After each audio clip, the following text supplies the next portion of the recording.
Lukas pasal 14. Lagi, penyembuhan pada hari Sabat.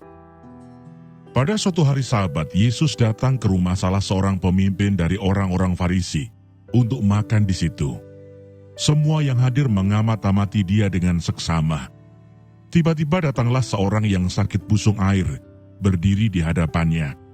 Lalu Yesus berkata kepada ahli-ahli Taurat dan orang-orang Farisi itu, katanya, "Diperbolehkankah menyembuhkan orang pada hari Sabat atau tidak?" Mereka itu diam semuanya.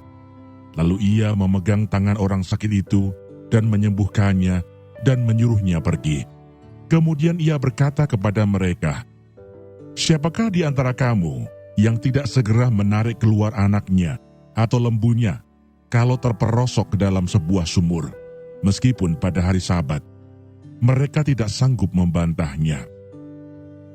Tempat yang paling utama dan yang paling rendah. Karena Yesus melihat bahwa tamu-tamu berusaha menduduki tempat-tempat kehormatan, ia mengatakan perumpamaan ini kepada mereka.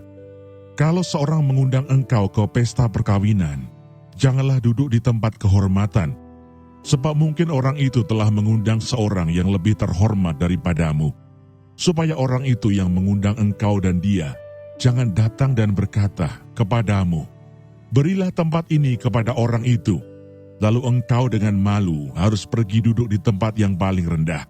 Tetapi apabila engkau diundang, pergilah duduk di tempat yang paling rendah.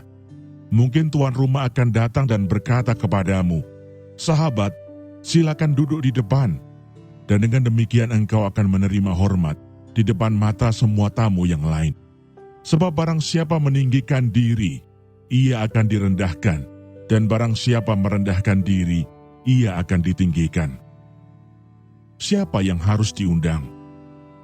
Dan Yesus berkata juga kepada orang yang mengundang dia, "Apabila engkau mengadakan perjamuan siang atau perjamuan malam, janganlah engkau mengundang sahabat-sahabatmu, atau saudara-saudaramu, atau kaum keluargamu, atau tetangga-tetanggamu yang kaya, karena mereka akan membalasnya dengan mengundang engkau pula, dan dengan demikian engkau mendapat balasnya. Tetapi apabila engkau mengadakan perjamuan, undanglah orang-orang miskin, orang-orang cacat, orang-orang lumpuh, dan orang-orang buta, dan engkau akan berbahagia, karena mereka tidak mempunyai apa-apa untuk membalasnya kepadamu. Sebab engkau akan mendapat balasnya pada hari kebangkitan orang-orang benar." Perumpamaan tentang orang-orang yang berdalih.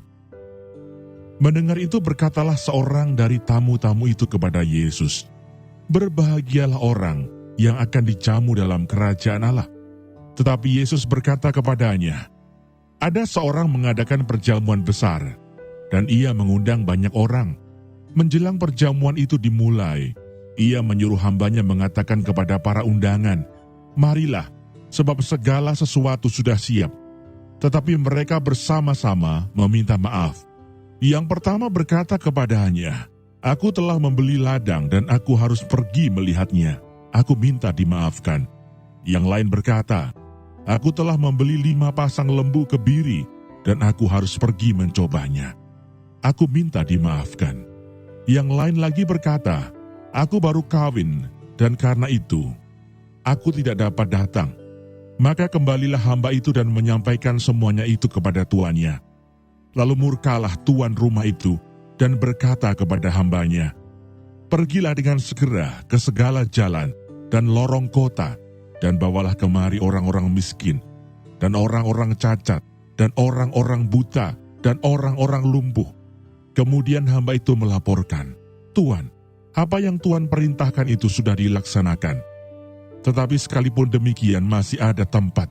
Lalu kata tuan itu kepada hambanya, 'Pergilah ke semua jalan dan lintasan, dan paksalah orang-orang yang ada di situ masuk, karena rumahku harus penuh.